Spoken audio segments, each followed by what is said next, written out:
In this video, we're breaking down what happens after the exits, when accountability shows up too late, and why men need to pay attention when red flags look like personal growth in disguise.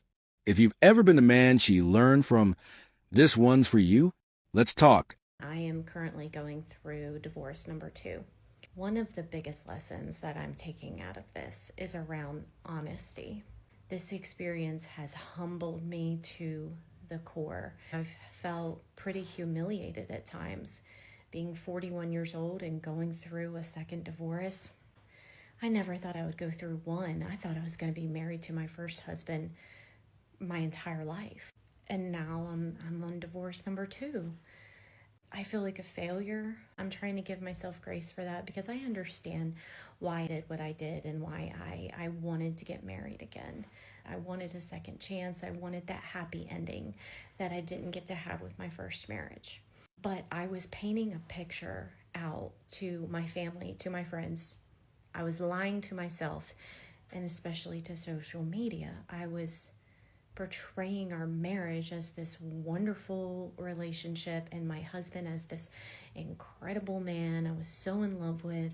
Behind closed doors, I was fighting like our marriage was on the rocks. Like after 6 months, I was begging him to show up for me. I was begging him to love me. I was begging him to be a supportive partner. All I got was dismissed and invalidated and neglected and abandoned. And that's the reality of the situation. But when the marriage ended, everybody was shocked. This has got to be one of the most humbling experiences for me. And I'm taking a huge lesson from this. I don't want to paint this rosy picture, rainbows, butterflies, and unicorns coming out of my butt if it's not true. I want to be authentic because if I can't be honest with myself, then I can't trust myself. I can't love myself. And that's what this whole process needs to be about. A huge part of that is building a solid foundation. And one of the main pillars of this foundation has to be honesty. So I've been humbled, but I'm picking myself back up.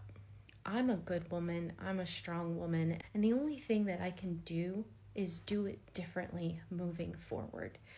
Be committed to being honest with myself and with others, however I choose to show up on any sort of social media platform. So I think that's a huge lesson that I've learned, and upwards and onwards, right? So now she's online, talking about how divorce has humbled her. She's saying it taught her to show up in a more honest way. She's 41 years old, 2 divorces deep, and finally starting to realize that maybe, just maybe, it wasn't always the men. She says she never thought she'd go through one divorce, let alone 2, because she was married to her first husband her whole life. And yet, here she is, starting over, again, alone, again. And this is what happens when accountability comes too late. Because humility after the damage is done doesn't rebuild what you broke. All of a sudden, she's reflecting. All of a sudden, she's learning to show up differently. But where was that growth when the marriage still had a pulse? Where was that honesty when she was making emotional decisions, chasing what felt right in the moment, instead of fighting for what was already built? Let's not forget, she left. Twice. 2 marriages. 2 chances. 2 men who committed to her. And both times she walked. And now that time, age, and silence are catching up with her, she wants to have the conversation. She wants to talk about humility. But the reality is it's not humility. It's hindsight. It's regret, dressed up as wisdom. Because it's easy to sound deep once you burn every bridge behind you. She says she's learning to be honest. But she wasn't honest when she took her vows. She wasn't honest when she told that first husband she'd be there for better or worse. She wasn't honest when she made it seem like she was a ride or die, only to ride out the moment things got uncomfortable. Now she's older, lonelier, and starting to realize that the men she left weren't the problem. Her mindset was, her entitlement was, her inability to endure, to build through the boring, to appreciate what she had. That's what failed her. Because here's what no one's saying. 2 divorces before 42 isn't bad luck. It's a pattern. It's not the universe testing you. It's your decisions catching up. You can't keep walking out of marriages and pretending it's growth. That's not transformation. That's repetition. And now she wants to sit in front of the camera and package her story as a journey. But the journey didn't humble her. Consequences did. Men, pay attention. Because you can give your all. You can commit. You can provide, protect, stay loyal, and still be discarded by someone who has no idea what real partnership requires. She'll say she wants a strong man, but leave the moment she has to be strong too. She'll say she wants honesty, but lie to herself about what marriage really takes. And when it's over, she'll go online and call it chapter. But for you, it's years of your life you don't get back. And women, if you're listening and you see yourself in this, don't wait until it's too late to humble yourself. Don't wait until divorce number 2 to start telling the truth about your role in the fallout. Because no amount of therapy speak, no TikTok vulnerability, no life lessons content is going to undo the fact that you had something real and you threw it away. So now she's 41, twice divorced, talking about honesty. But if she'd shown that honesty at 31, she might still have a husband, a home, a life that didn't have to be rebuilt from scratch. But she chose self over sacrifice, temporary emotions over permanent commitment. And now, she's left with wisdom she can't apply to the past. Just another woman telling younger women how real life humbled her after the damage was already done. I cheated on my husband of 14 years and lost him forever. This is long, but it's something I need to get off my chest. My husband, 36 male, and I, 36 female, have been together for 16 years and married for 14. We have 2 daughters who are 13 and 12. About 3 months ago, I cheated on him with my coworker once, and I immediately regretted it. To be honest, I still haven't figured out the real reason why I cheated. On the surface. The reason would be that my husband was too caught up with work for a couple of months, and I felt neglected and unappreciated at times. I know that this isn't the real reason, so I'm trying to figure it out through individual counseling. I only cheated on him that one time and immediately told him the next day because I couldn't bottle up my guilt and shame. He was shocked at first, but then went on to call me the most horrid names. I deserved it. I deserved it a lot more than that. I don't even know how it got to the point of me sleeping with my coworker. It started with innocent flirting, and before I knew it, I made the worst mistake of my life by sleeping with him. I wish I'd gotten hit by a car the day before sleeping with him. I cut off all contact with my coworker and gave up my phone to my husband. I wanted to reassure him that I was willing to make this work on his terms, whatever they were, as long as he would give me another chance. Even though in my heart I knew that I wanted another chance to prove myself, I told him that I would understand if he went through with a divorce. Anyways, I told my husband that I would do anything to regain his trust and express my sorrow and regret for having hurt him so much. My husband has always been the type of guy to give a person only one chance. Even in his friendships, if the trust had been broken, he wouldn't give the other person another chance. He said that he wanted a divorce, but then the whole quarantine thing happened and he stayed in the house for about 2 months and didn't proceed with the divorce. For the first month, he treated me very coldly, and the only time we talked was when it had to do with our daughters. I slept on the couch and tried to give him as much space as he needed, and only reminded him from time to time that if he ever wanted to work things out, I'd be more than willing to, and would be completely devoted to the process of him working things out. He even said some spiteful things during that month and distanced himself from me completely. During the second month, there was a change as he began talking to me again. We talked about the daily stuff and even watched movies together with the girls as a family.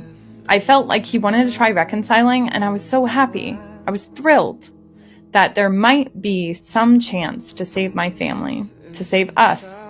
Eventually, through the next couple of days, I could sense us becoming friends all over again. He even invited me to sleep on the bed again. Oh, Jesus Christ. A betrayed spouse sent this story to me and told me that it was a proper atonement. Okay, so bear with me. Bear with me. A couple of weeks passed by, and we were getting along even better than ever. We were spending time as a family again and had gotten closer with each other as well. I felt really good about the way things were going, but I wish I'd suggested marriage counseling. I just didn't want to pressure him and have him think that I wanted to sweep this situation under the rug, or I was trying to influence him to not divorce me. One night we were drinking a bit, just talking in the bedroom, and I felt a genuine connection rebuilding. It felt like we were falling for each other all over again, and it made me so happy. This is the part I regret now. I decided to make a move on him and straddled him while we were laughing at a joke. We looked each other in the eyes so naturally. I began making out with him. It honestly felt like we were 20 all over again. He kissed me back as well, but after a while, he just started crying. He told me to stop and said that he couldn't. I felt so awful because I felt like he wanted to, but didn't at the same time. It broke my heart directly to see how badly my stupid decision had hurt him. I told him that I was sorry and we went to sleep. The reason I say I regret doing this is because I feel like this moment pushed him away forever. 2 days later, he informed me that he wanted to go through with the divorce. He said that he just doesn't think he could make it work even after trying for the last 2 months. I wanted to fight with him about it, but I just told him I understood. We had already decided before that if a divorce was to happen, it would be on fair terms. Sure, we'd both have lawyers and we'd agree on a lot of stuff together. He wanted to take a 2-week trip, but he would come back to pick up the girls after his trip. We both mutually agreed that he'd split the time with his girls after his trip. They would spend half of the week with him and the other half with me. I even helped him pack up his stuff, and we finished. I just bawled my eyes out, and we hugged it out. After his 2-week trip, he came back, and it felt good seeing him again, but I knew it wasn't the same. He just smiled, and we made small talk before he took the girls. We're both really good parents and want the best for our kids. Today I got served divorce papers. It hurts so much to know that I lost my best friend because I was stupid. You were starved for attention. Okay? Not stupid. Sometimes I roll over to his side of the bed in the morning and I hate how I don't feel his body there anymore. I miss his smell, his smile, his voice. I miss him filling up the entire room with his loud, adorable laughter. I miss him so much. The thing that hurts me the most is all of this is knowing how badly I hurt the person I love the most. I wish I could go back in time and undo what I did, but I can't. So now, here I am, writing about it on Reddit while crying when there's nothing that I can do about it. I wish I could let him see for himself what I genuinely feel in my heart about how sorry I am and about how I would be the most devoted wife ever if he just gave me another chance. To let him know how much I love him and that I literally would do anything for him. I fucked up the most perfect thing that ever happened to me. I wish I could get him back but I know that I lost him for good. She cheated on her husband of 14 years and lost him forever. They'd been together for 16 years, married for 14, and they had 2 daughters, 13 and 12. This wasn't some new relationship. This wasn't a fling or a young love mistake. This was a family, a full home, a legacy being built. And in one night, one decision, she threw it all away. She slept with a coworker. Once. Just once, she says, and she immediately regretted it. But regret doesn't erase betrayal. Now she sits there trying to make sense of it. She says she still hasn't figured out why she did it. She doesn't know the real reason. But on the surface, it's because her husband was caught up with work. He'd been focused for a few months. He was distant. He was stressed. And she felt unappreciated, neglected. And in that space of discomfort, she made a choice that shattered everything. Let's stop right here and say what needs to be said. That man was out there working, providing, carrying the load for the entire family. 2 daughters, a wife, a mortgage, food, education, stability. And while he was making sure they didn't miss a meal, she went and gave herself to another man. Not because he was cruel, not because he stopped loving her, but because he was focused on building the very life she was living in. And instead of understanding the pressure he was under, she personalized it. She turned his grind into her excuse. And now that it's over, now that the house is broken, The man is gone, and the kids are caught in the crossfire. She's saying she didn't mean to. She regrets it.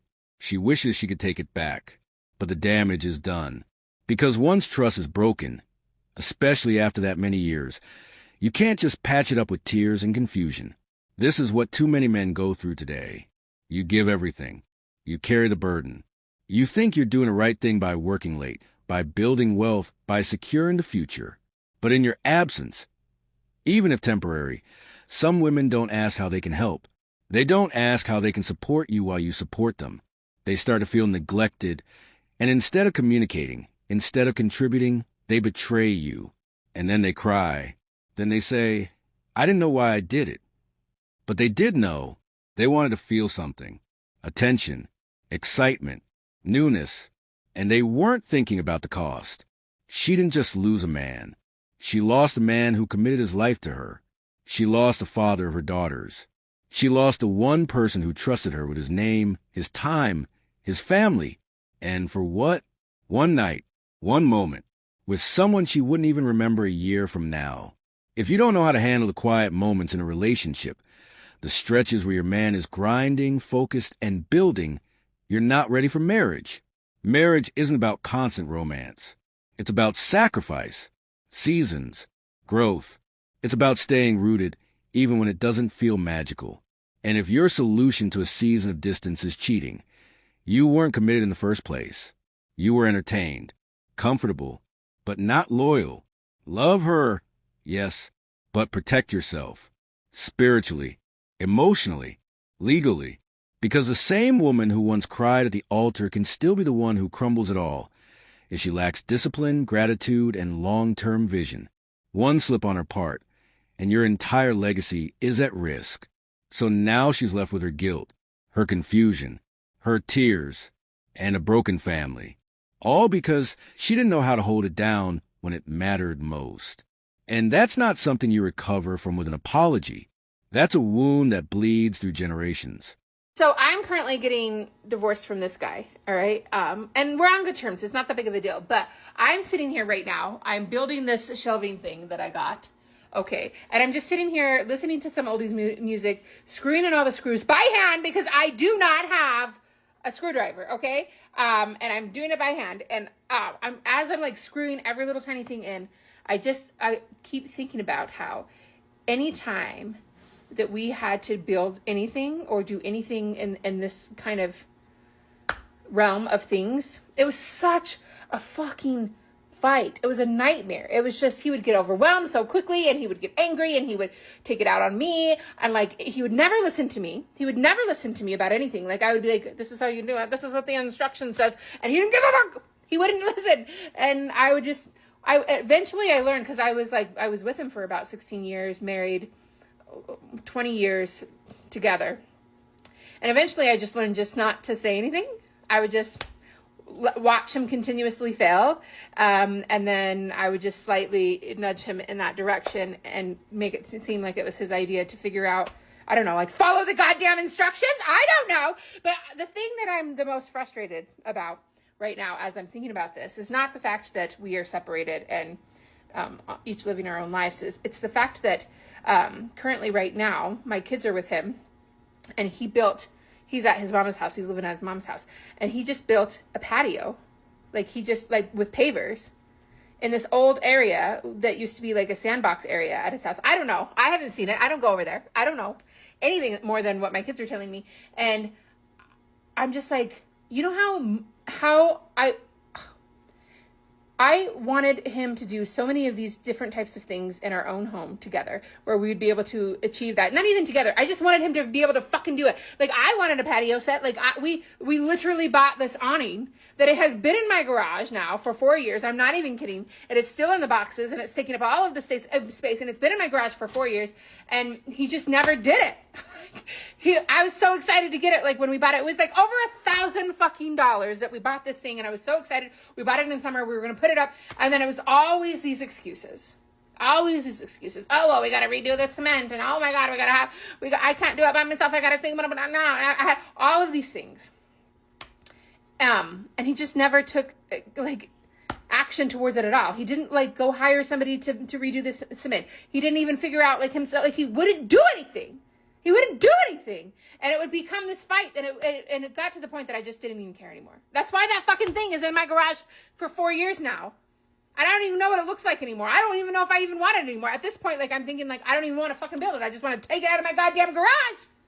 But I fell in love with his potential, and it was so frustrating because I knew that he was capable of doing things. Like, I knew he was fucking capable of doing things. And now he's over there building a little patio with pavers and doing it all by hand on himself. And good for him.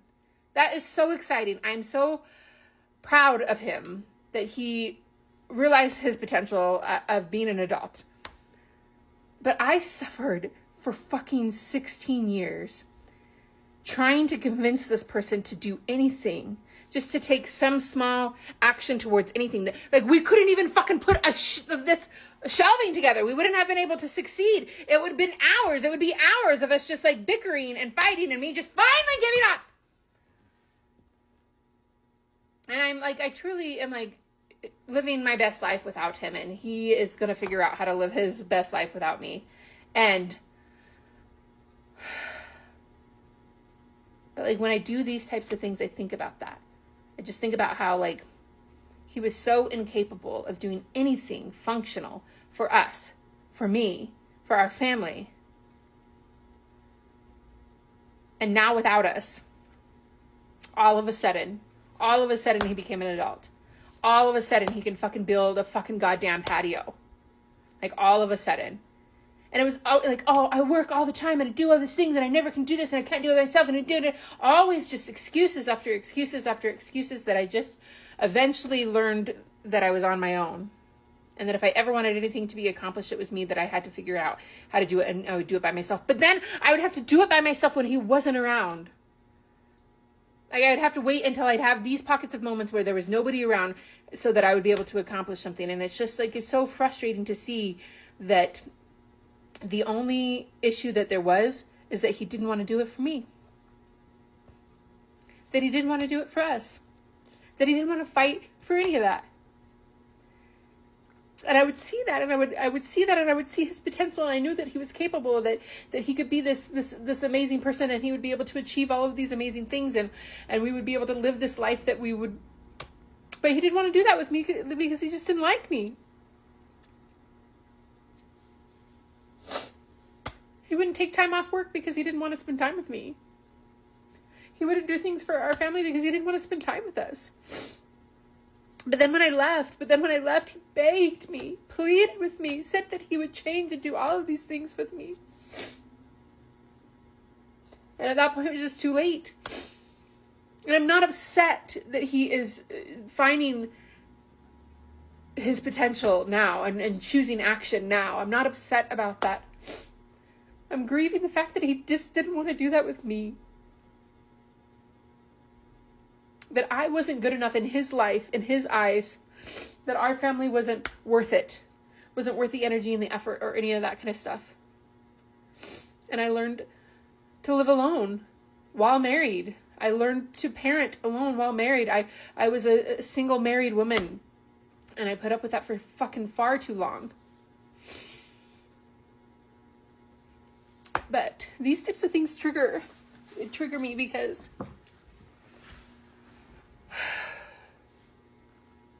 I'm so much better without him. And he's going to be so much better without me. But like, why couldn't you just fucking function? Like, why couldn't it just be where we were together? And I don't even fucking want him back. Like, I don't want him back at all in any form, in any way. But I do not like the fact that I have to grieve over the fact that he never chose me. That he never chose us.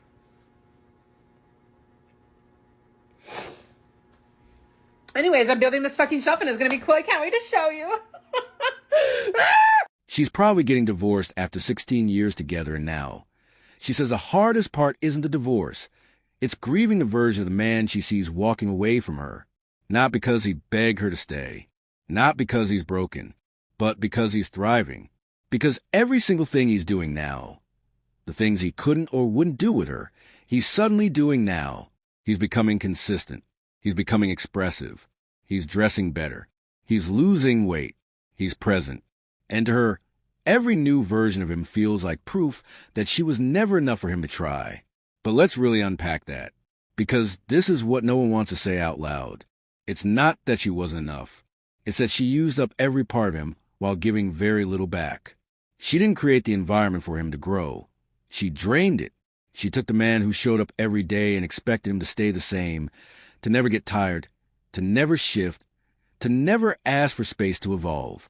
And when that man began to dim under pressure, she labeled him boring, disengaged, emotionally unavailable. So when the relationship finally snapped and he had to rebuild himself, she wasn't part of that equation anymore. And that's what hurts her the most. Because now she's watching the man she once had become the man she wishes he was with her. But it doesn't work like that. You don't get to treat a man like he's disposable and then feel betrayed when he becomes valuable to someone else or to himself. She says it aches. She says it stings. But it's not pain from the divorce. It's pain from realization. The realization that he didn't become better because he left her. He became better because he finally had peace. And this is what women like her don't understand. Growth doesn't come from chaos. It doesn't happen when you're being nagged, questioned, disrespected, and constantly made to feel like you're never doing enough.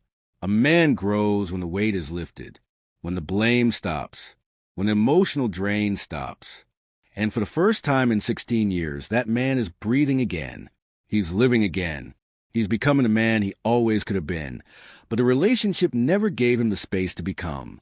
Now she's grieving, but not the man. She's grieving the control. The version of him that stayed stuck, trying to make her happy. The version of him that held back, dimmed down, walked on eggshells, all to avoid conflict. She's not grieving the marriage. She's grieving the realization that she wasted it, that she had access to something real and didn't know how to nurture it. She says, every new thing he just feels like I was enough. No, it's not that you weren't enough. It's that you didn't value him when he was giving you his all. You didn't build him, you drained him.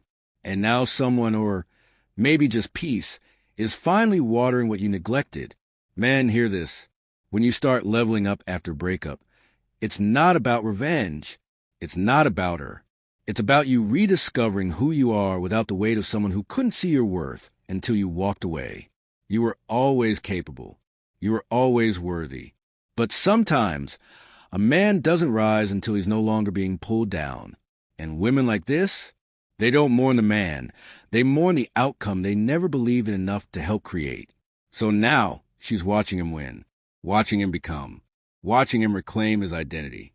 And it hurts. Not because he changed, but because he never changed for her. Because she never made it safe enough for him to rise. And that's not his failure. That's hers. I have a lot of regrets, and I have a lot of regrets about my divorce. And one of them is that I picked the worst divorce lawyer.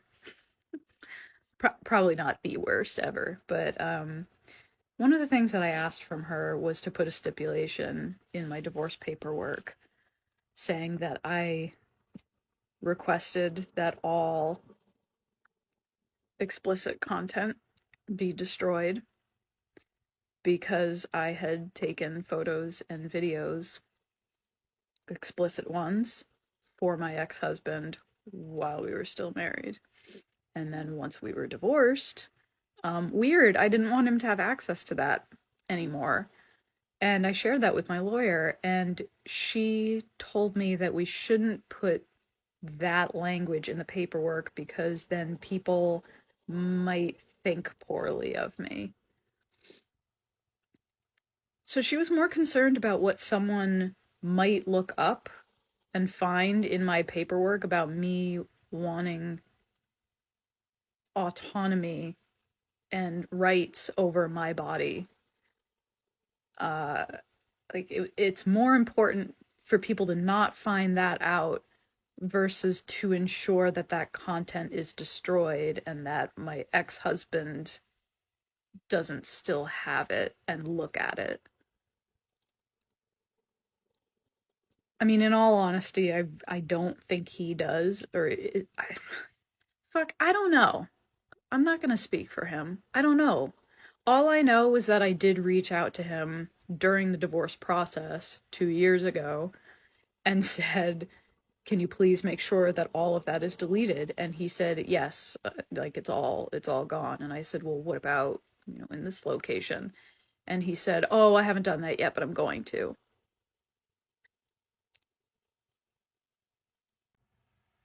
Like, when? This is my body. Like, and the point is, I'll never know if he deleted it.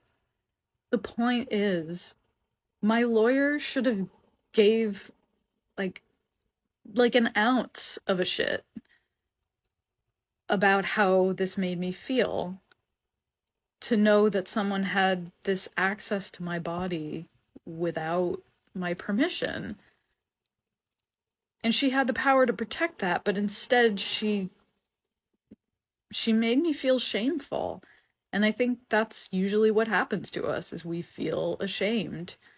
So I don't know. I hope me talking about it makes you feel a little less alone. I hope. Now she's saying she picked the worst divorce lawyer. Not because the lawyer broke the law. Not because the paperwork was filed wrong. But because the outcome didn't favor her. She thought the courts would hand her a win. Just because she showed up. Just because she filed. Just because she played the victim. But when it didn't go her way, when she realized her plan didn't guarantee her the house, the kids, the bank account, and the sympathy, suddenly it's the lawyer's fault. This is what happens when someone walks into a divorce thinking it's a power move instead of a legal one. She didn't go to court for fairness. She went to court for revenge. She didn't want justice. She wanted leverage. She assumed the system would punish her husband just for being a man. And when it didn't, when the judge actually looked at the facts, looked at her income, looked at the timeline, looked at her choices, now she's online crying about bad representation. No, what she had was reality representation. For once, someone didn't baby her. For once, the truth mattered more than the narrative. For once, her gender didn't guarantee her to win. And now she's mad because the game she thought she knew flipped on her. She walked into that courtroom thinking divorce was just a button she could push to get more freedom, more money, more power. She thought she'd walk out with alimony, custody, and a check every month while painting herself as a wounded one. But what she forgot, what too many forget, is that the court isn't here to clean up emotional messes. It's there to divide legal assets. And if you spent the marriage taking instead of contributing, blaming instead of building, coasting instead of committing, don't be surprised when the judge sees through it all. She's not mad at the lawyer. She's mad that the law didn't bend to her emotions. She's mad because she expected a reward for leaving, and what she got was consequences. She's mad because she thought this divorce would unlock a new, easy life, and instead, it exposed the fact that she had no plan, no discipline, and no real reason to blow up her marriage in the first place. And let's not forget, she chose a divorce. She filed. She paid for the retainer. She walked away. But now that it didn't give her the outcome she fantasized about, she's crying foul, blaming the system, blaming the lawyer, blaming everyone but the one person responsible, herself. Men, watch closely. This is what entitlement looks like when it hits a wall, when the fantasy doesn't match the facts. She thought she'd walk out winning just because she walked in sad. But when the judge asked for receipts, all she had were stories. When the court looked at contribution, she had none. And now it's the lawyer's fault. This is why you protect yourself. This is why you document everything. Because the same woman who once loved you will flip in that courtroom and expect to walk away with everything.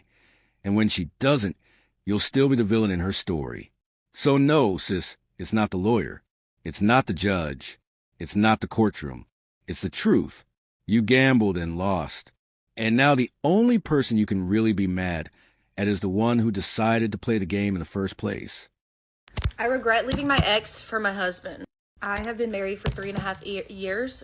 What? And our relationship is crumbling. And it's... I really regret leaving my ex. He was so good to me. He was an amazing guy, and he would have done literally anything for me. I was stupid, young, dumb, broke, and I broke up with him because I wanted to drink and he didn't want me to. We were together for 5 years. And me and my husband can't even speak to each other without arguing. It's literally like a ticking time bomb. And the thing that really gets me is that my ex would have done literally anything. Like, I know from the bottom of my heart, he would have done anything and everything to keep me and to keep me happy. And my husband just doesn't care. Like, my ex never lied to me, not even once. And my husband is a chronic liar. And I honestly just feel like this is payback and this is my karma for breaking his heart. But at the same time, it's just like, ugh, like, what do I do? So here we go again. Another woman married for 3.5 years, sitting online now saying she regrets leaving her ex. Not because her husband is abusive. Not because life handed her some crazy twist. No, she regrets it because she finally realized what she gave up. She said it herself. He was too good to me. He could do literally anything for me. He was an amazing guy. Her words, not ours. She says she was dumb. She was broke. And she broke up with the man who loved her most because, get this, he didn't want her to drink. That's it. Not because he disrespected her. Not because he didn't support her. But because he had boundaries. Because he asked for standards. Because he loved her enough to say, I don't want that in our relationship. And instead of respecting that, she took offense. She confused his discipline with control. She mistook leadership for restriction. And now she's married to another man. And that same freedom she thought she wanted isn't hitting the way she imagined. This is the story of a woman who couldn't recognize value when she had it. She walked away from a man who was consistent, protective, willing to sacrifice, all because he said no to something toxic. And now she's looking back, 3.5 years later, realizing her ex was the one who actually had her back. But it's too late now. That door is closed. That man probably leveled up. He's probably found peace. Maybe he's with a woman who values his boundaries. Or maybe he's enjoying life without the emotional chaos. Either way, she's not part of that picture anymore. And now she's talking about regret. And yes, it is regret. Because it always hits hardest when the man you thought would wait for you stops waiting. When the man you thought you could come back to finds peace somewhere else. She's not grieving because her ex changed. She's grieving because he didn't. He stayed solid. And she wasn't mature enough to handle that kind of love when she had it. This is what happens when women chase fun instead of foundation. When they want a man who'll let them do anything. Drink, party, go wild, without structure, without consequence. But here's the catch. Once they get that freedom, they realize it comes with no protection, no safety, no leadership. And when reality slaps, they look back and wish they had stayed with the one man who tried to protect them from it all. And now she's stuck with freedom that doesn't feel so freeing. A husband who might not be half the man her ex was. A life she built on rebellion instead of wisdom. And the worst part? She can't go back. She made her decision. And now she has to live with the fact that the man she left was the man she should have built with. Not because he was perfect, but because he had the kind of love that required maturity. And she wasn't ready. Men, take note. You can give her the world.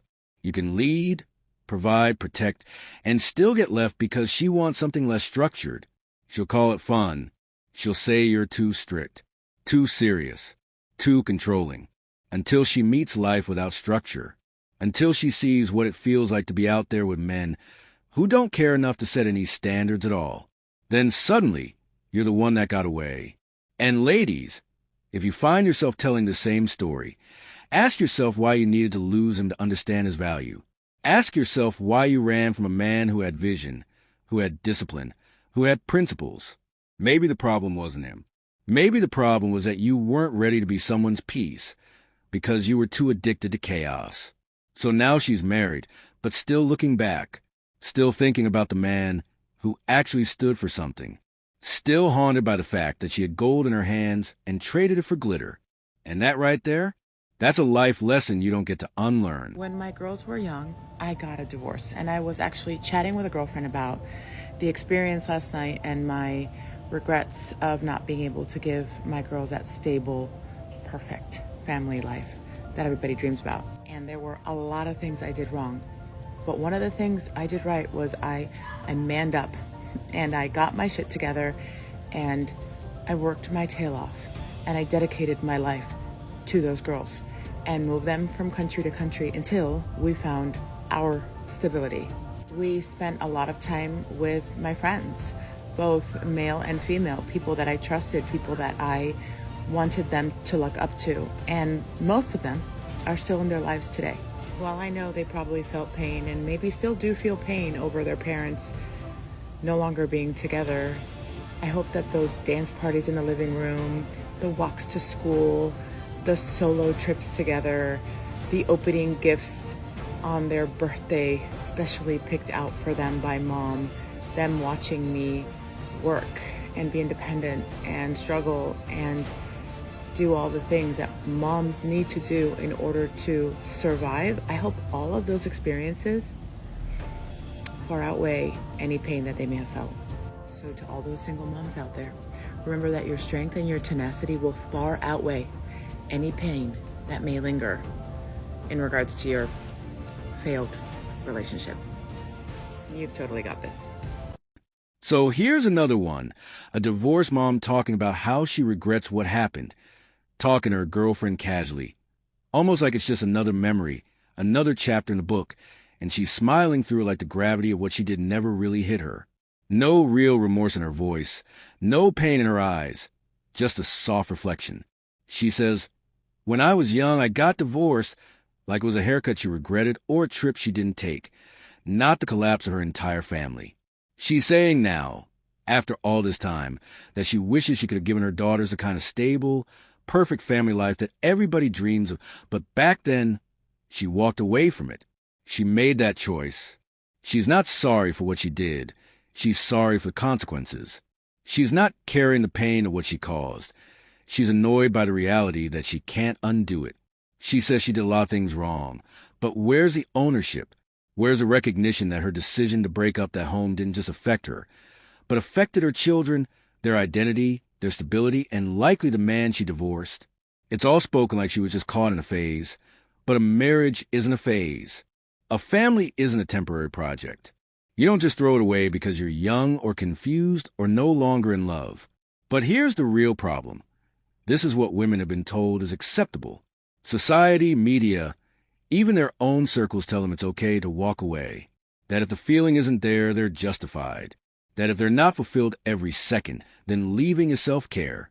They're applauded for choosing themselves, never held accountable for the destruction they leave behind. They say it's brave. They call it empowerment. And when it all falls apart, when they're older, alone, and deal with the fallout, suddenly it's, "I regret this," but only when it's too late. This isn't a man-hating rant. This is a truth that men everywhere are starting to wake up to. We're told to provide, protect, lead, build, but one wrong move, one emotional shift, and everything you build can be ripped from under you without a second thought. You can love your wife, raise your kids, show up every day, and still end up as just a name on divorce papers, and a story told over wine to a girlfriend who nods in fake sympathy. The man becomes a villain in a story he didn't write. So yes, let's put the blame where it belongs. Women are making choices, and they need to be accountable for them. It's not about being young. It's not about not knowing better. It's about ignoring what matters most. It's about placing feelings over family. And now they sit in their regret, not because they feel pain for what they did, but because they see now what they lost. But the truth is, they didn't lose anything. They gave it away. And those daughters, they grew up without seeing what a real marriage looks like, what unity means, all because mom was chasing something else. This is why marriage rates are falling. This is why more men are deciding to live on their own terms, because they've seen this story one too many times. We're done being the backup plan. We're done being the test run. We're done cleaning up after impulsive decisions disguised as empowerment. Hear me clearly. Stop investing in women who treat commitment like an option and accountability like a burden. Stop thinking love alone is enough. Protect your peace. Protect your purpose. If she doesn't value the family you're building, walk away before you end up in a story like hers. Like, comment, subscribe, because it's time we start having the conversations no one else will. No more excuses. No more sympathy for avoidable wreckage. The truth is loud now, and we're not apologizing for it.